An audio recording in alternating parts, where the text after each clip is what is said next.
Welcome to the Family Office Sherpa podcast. I'm your host, Shaun Parkin, founder and managing director of Correlated Investments. The aim of this podcast is to provide practical and implementable advice for those looking to build, manage, or service a family office. This is not, however, investment advice, so please check the disclaimer in the show notes. And for anyone interested in the Whole Road platform, please ping me on LinkedIn and you'll find me there. In this episode, I'm talking about the cliff-facing family office principles and how to manage it. This is the Family Office Sherpa.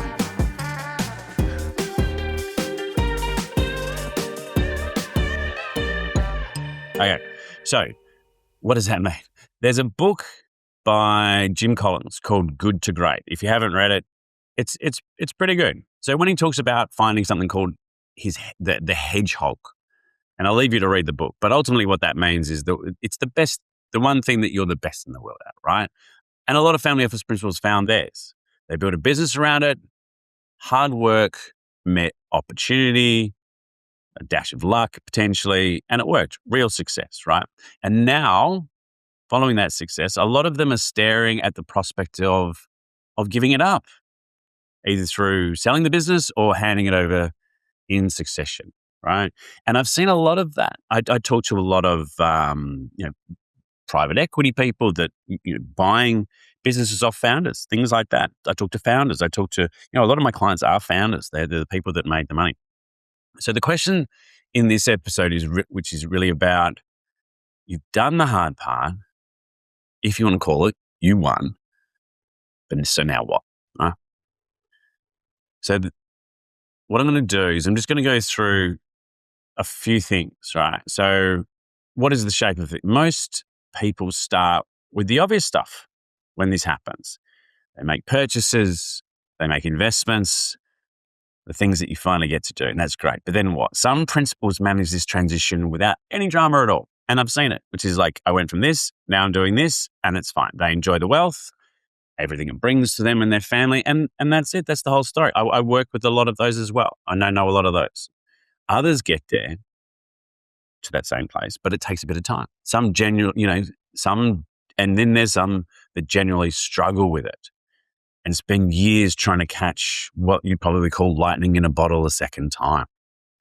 And it's not always a dramatic full stop either. I help plenty of offices that just, they're reviewing their operations. It might be, this cliff or this change. It might be a family member moving, a shift in the family dynamic, something far less dramatic or, then we sold the business, now what, right? There's a few honest things to stay up front here, though. This is the disorienting part I find for a lot of this is the goals have now changed for people. It's no longer about building a business or reaching financial security. You've done that. It's happened. But that's exactly what makes it hard.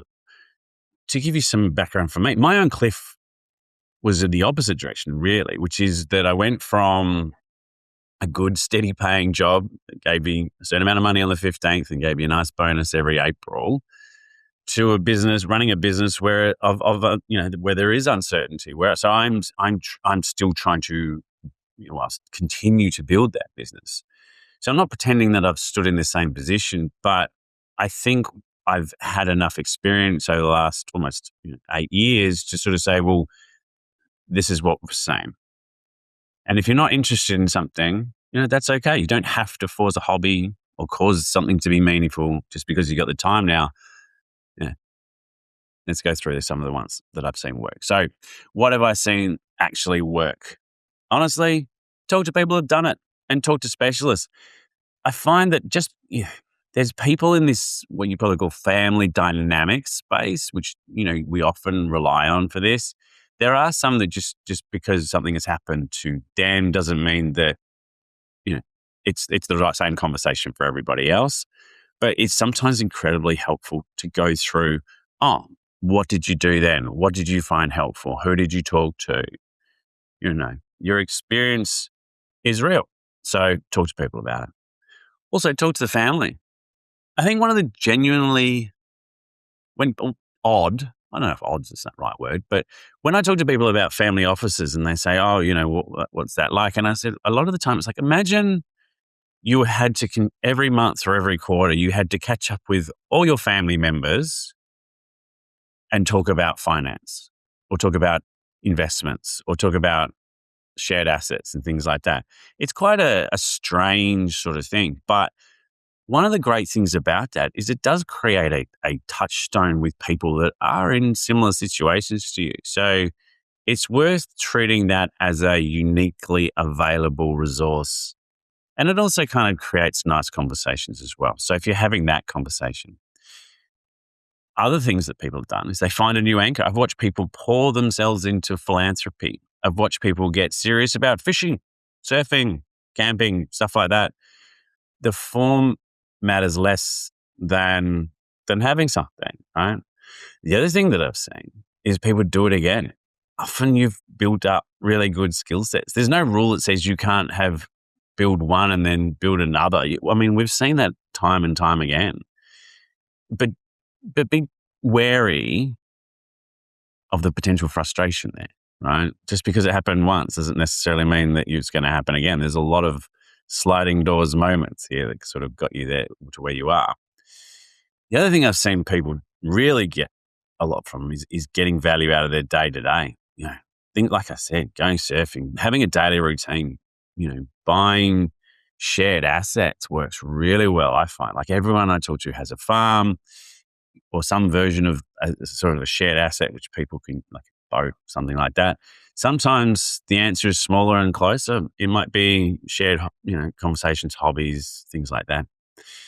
The other thing that I've seen work really well is when they have the opportunity to pass their expertise on. A lot of principals find real purpose in helping other officers, helping family members, helping businesses. You talk to some families, and a big part of them is supporting new businesses, new entrepreneurs, people that if they were in the same situation or they might recognize themselves to a certain degree and say, this is someone that I would like to support.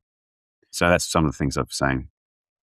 And the thing that actually matters, so I guess at the end of the day, nearly every principal in this situation or everyone that I've talked to have the same reaction, right? And the biggest driver of happiness and fulfillment or whatever you want to call it is having good relationships, both personal and professional. It's not the portfolio doing well or doing poorly.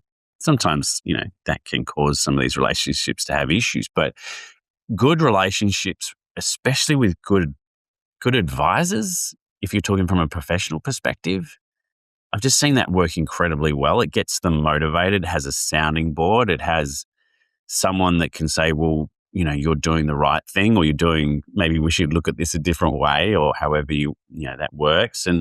And sometimes it's just having good relationships within the family. I see some families that are just, they just like each other, and it's such a nice place to be. And here's one of the upsides that I guess that most people don't expect, right? Once you get that time and freedom, and this was mentioned in the Jim Collins book, which is this new one, which is around the cliff and finding new skills and things like that, which is you might find something else that you're incredibly good at, and you've got the time now to discover it, and something that you were quite quietly brilliant at, and you just never really had the time to give it to it. So, and I think some people will find that really surprising. And the other thing as well, there are industries that some join in their second iteration here. And these are industries that, and sometimes causes that would love someone who doesn't need the revenue to keep the lights on. That would just be the amazing thing, which is say, I see a gap, or I see a cause, or I see, and I'm just going to pursue it and use all these life skills and things like that I built up. And it doesn't have to be revenue generating at the beginning or whatever that ends up looking like. But how good was that? And I've seen that a lot, actually. People going into industries that they may not have been in before and just really excelling at it because they're not driven by the P&L as much. And for those that keep going, maybe this is where, one of the last ones, which is I do see some principals have no interest in selling or stepping back or going over the cliff is a little bit melodramatic, but you know what I mean, moving on to that next sort of part of their life. And that's fine as well, right? That's a perfectly good way. And I know plenty of people that will just continually work until they can't. But I just say one thing about that, which is don't let that stop you thinking about succession, because we've all seen it when it's done too late. And I think if you think about however it arrives, this cliff or version of it is real. The principals that handle it well, the ones who see it coming and make a plan. I talk about investment governance and things like that. This is the governance around succession. And if you look at a lot of the surveys coming out this time of year and have in the past, that lack of planning for succession is the real problem here, right? So imagine you can make those succession plans and be engaged and curious, and know what the next thing is coming down the pipe, and train family members or train staff or whatever it ends up being a part of that is a really, really important one. And it's for principals that are very strong-willed and make things happen. That legacy piece and that succession piece is one of the most important. So I thought I would go through that episode just because it seems to be coming up more and more. And like I said, the survey results recently are showing that there's not a lot of planning being done. So if you're interested in learning more about the podcast, listening to more podcasts, please ding the bell. You'll receive the notification when the next one's published. If you're interested in all things Family Office, you can subscribe to the Family Office Sherpa newsletter, which is at www.wholroad.com.au, or you can go to the Sherpa website at thefamilyofficesherpa.com, and you'll see the podcast, letters, guides, and videos. Till next time, thanks for listening.